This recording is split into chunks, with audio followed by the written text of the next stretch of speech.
Паўночна-заходні край, северо-западны край тэрмін, які не вымагае асаблівага тлумачэння. Гэты тэрмін азначае квінтэсэнцыю расійскай палітыкі ў Беларусі на працягу многіх стагоддзяў. Тэрмін паўночна-заходні край не замацаваны, не быў нідзе замацаваны юрыдычна ў законе ці ў нейкім указе, але вядома, што цар Мікалай I забараніў ужываць тэрміны беларускія, літоўскія губерніі і загадаў ад гэтага моманту упісваць усе дакументы паасобна губернія Віцебскую, Магілёўскую, Гарадзенскую, Віленскую. Ці не прыпамінае гэта 21 стагоддзя, калі прэзідэнт Расіі Владзімір Пуцін прапанаваў уваход Беларусі ў Расійскую Федэрацыю паасобна 6 абласцямі.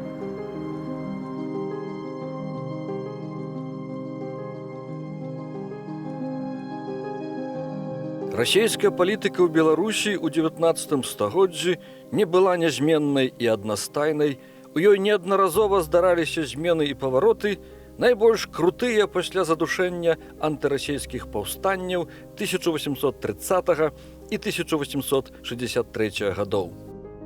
Адной з праяваў такой палітыкі стала з'яўленне тэрміну «Паўночна-заходні край», які меў замяніць назвы «Беларусь» і «Літва». Што гэта за тэрмін такі «Северо-западны край», які быў ягоны статус, прычыны і абставіны ўзнікнення? Якую сувязь ён мае з расійскай палітыкай у Беларусі 19 стагоддзя і з рухам гэтак званых заходнерусістаў? Якая ягоная роля ў гісторыі Беларусі? І ці можам лічыць гісторыю северо-западнага края сёння закончанай? На гэтае пытанне найлепш адкажа прафесіянал, спецыяліст па гісторыі 19 стагоддзя, кандыдат гістарычных навук Алесь Радзюк. Алесь, вось прыйшлі расейцы, падзялілі Рэч Паспалітую. Дарэчы, другі падзел адбываўся ў гэтым месцы. З чаго яны пачыналі? Чаго пачыналася расійская ўлада ў Беларусі? Расійская ўлада пачыналася з новых парадкаў, а яны ўводзілі свае законы, якім былі падкарпаваны ўсё насельніцтва беларускіх зямель. Рэпрэсіі? Гэта была палітыка і рэпрэсій, і перніка. Рэпрэсіі яны былі супраць удзельнікаў паўстання, супраць уніяцкай царквы. З іншага боку, гарантавалася правы той жа самай шляхты, якая прысягнула імператарскаму двару ў Санкт-Петербурзе. А якая была нацыянальная палітыка, ці была на пачатку панавання расійскага? Калі мы кажам пра нацыянальнае пытанне, то такой вызначанай палітыкай расійскай улад не было. У дачыненні да беларусаў яна не праводзілася, бо яна не разглядалася беларуская нацыя як нейкі асобны суб'ект палітыкі. Дачыненні да палякаў гэта была каталікоў лагодная палітыка, але больш за ўсё расійскія ўлады баяліся габрэяў, і таму яны ввялі межу аселасці габрэяў, каб яны, не дай Божа, не трапілі ў Расію. Трэці і апошні падзел Рэчы Паспалітай адбыўся ў 1795 годзе. Краіну разабралі 3 суседнія дзяржавы, ці, як тады казалі, разадралі 3 чорныя арлы: расійскі, прускі і аўстрыяцкі. А пасля перамогі над напалеонаўскай Францыяй ліквідацыя адной з буйнейшых еўрапейскіх краінаў была юрыдычна замацаваная Венскім кангрэсам у 1815 годзе. Расійскі імператар Александр I стараўся здабыць на нованабытых землях лаяльнасць польскага народа, пад якім тады разумелася адно шляхта, у тым ліку з беларускіх земляў, якая была ўжо спрэс спаланізаваная. На этнічных польскіх землях, якія трапілі пад расійскую ўладу, было створанае аўтаномнае польскае каралеўства ў складзе Расіі, але з уласным парламентам і канстытуцыяй. Расійскі цар быў каранаваны на польскага караля. Сама Расія не мела ані парламента, ані канстытуцыі яшчэ амаль 100 гадоў, да 1906 году. Беларусы і ўкраінцы ніякай аўтаноміі не атрымалі, іх увогуле не лічылі асобнымі народамі, а толькі часткамі расійскага племені.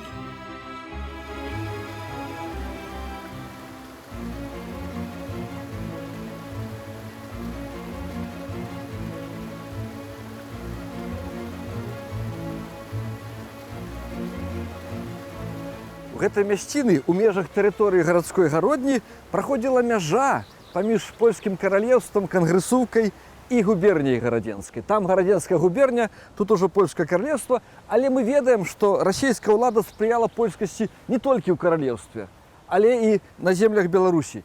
У чым гэта праяўлялася? Ну, дазвольце не пагадзіцца, што расійская ўлада спрыяла польскасці. Расійская ўлада проста да пэўнага часу не ўмешвалася у справы гэтага рэгіёна, і таму яна аддала гэта на водкуп мясцовым ладам, і мясцовы каталіцкі набілітэт. Ён спрыяў развіццю польскага школьніцтва, віленская навучальная акруга, развіццё духоўных спраў. Усё гэта знаходзілася пад кантролем мясцовых улад да пэўнага часу. Але былі польскія школы, беларускіх, натуральна, не было. Натуральна. Польскія шляхецкія патрыёты на беларускіх землях скарысталіся расійскай ласкай і разгарнулі актыўную адукацыйна-асветніцкую дзейнасць, галоўным цэнтрам якой стаў Віленскі універсітэт, найбуйнейшы на той час у Расіі і ўвогуле ў Еўропе.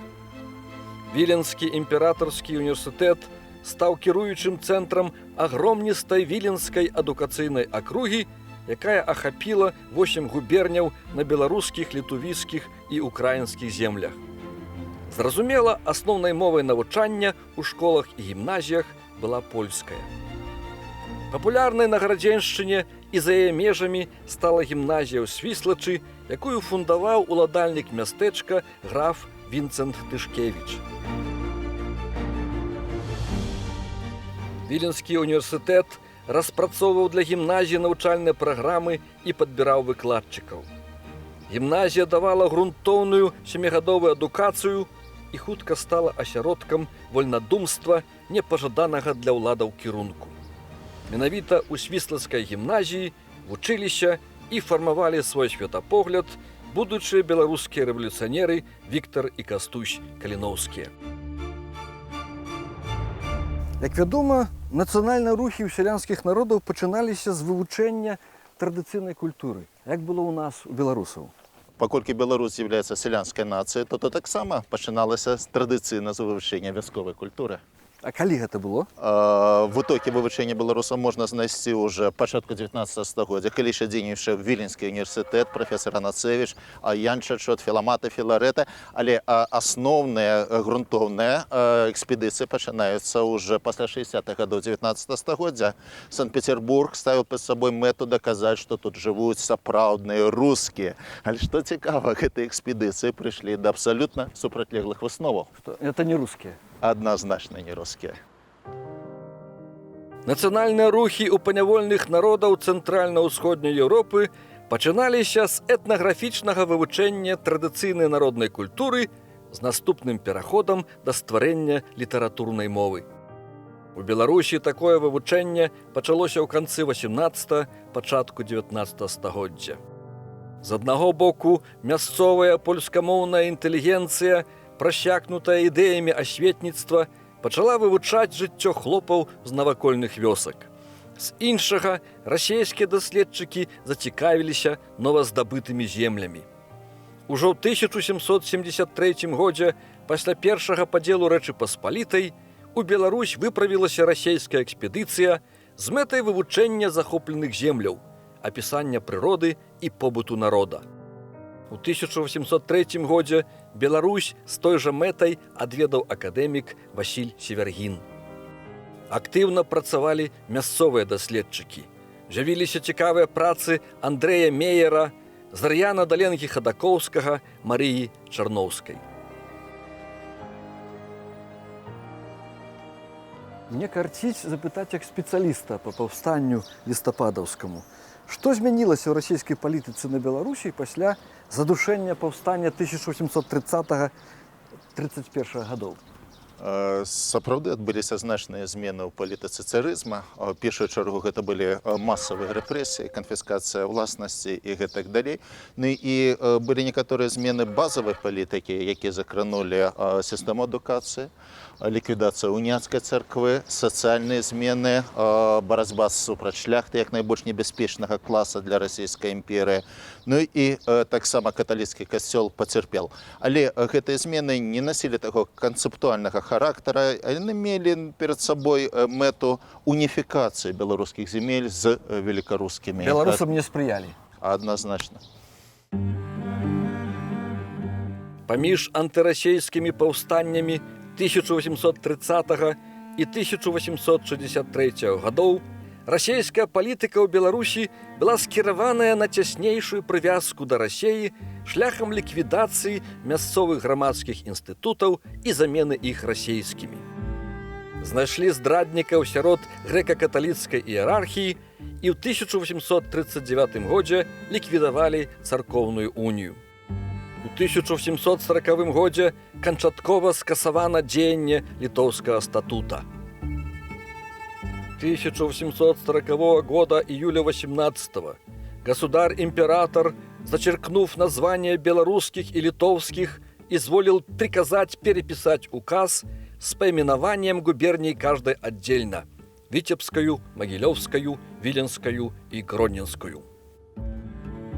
Надалей свою справу робили доследчики, якія вывучали гэтак званае племя беларусаў.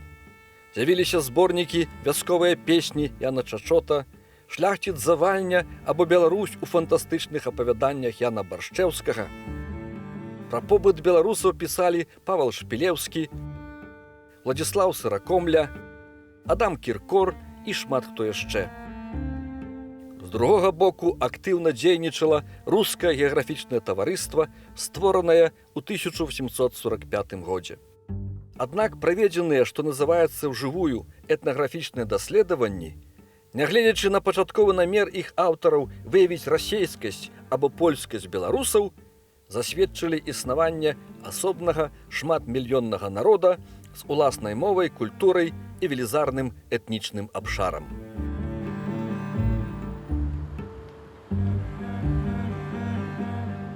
Алесь, вось паўстанне антырасейскае 1863-64 гадоў.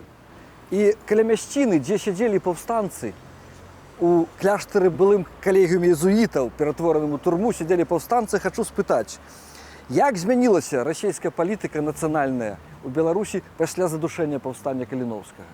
Можна характарызаваць адным словам – радыкальна.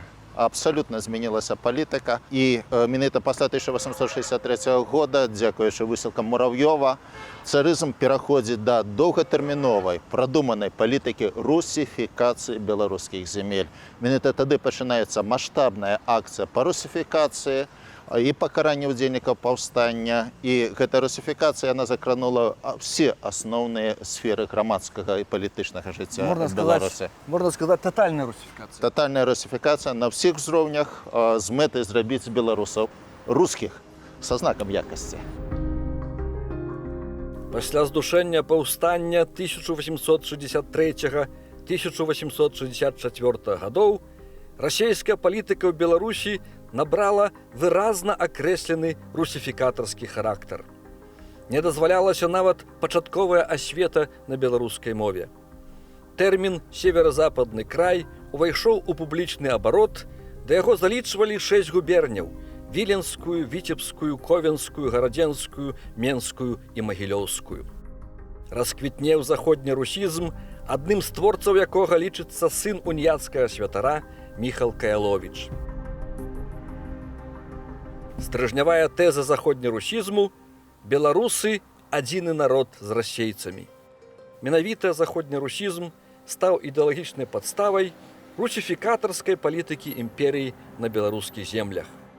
Праз яго ў масавую свядомасць уводзіўся падзел на рускіх сялянаў і шляхту палякаў або праваслаўны то рускі, а каталік паляк.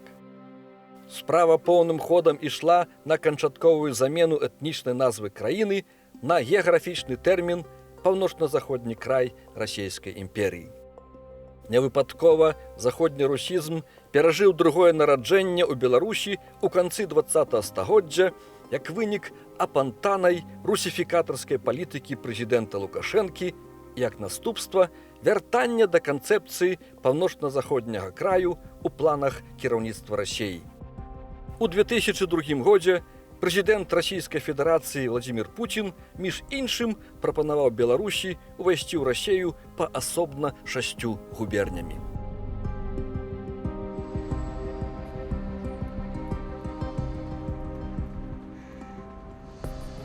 Узнікае пытанне, а ці існуюць паралелі паміж нацыянальнай палітыкай царскай Расіі ў Беларусі пасля здушэння паўстання Каліноўскага і нацыянальнай палітыкай у Рэспубліцы Беларусь пад кіраваннем Александра Лукашэнкі. На маю думку, несумненна, такая паралель існуе. І пра гэта сведчыць хаця бы памятная шыльда Петру Аркадьевичу Сталыпіну, царскаму прэм'ер-міністру ў незалежнай Рэспубліцы Беларусь.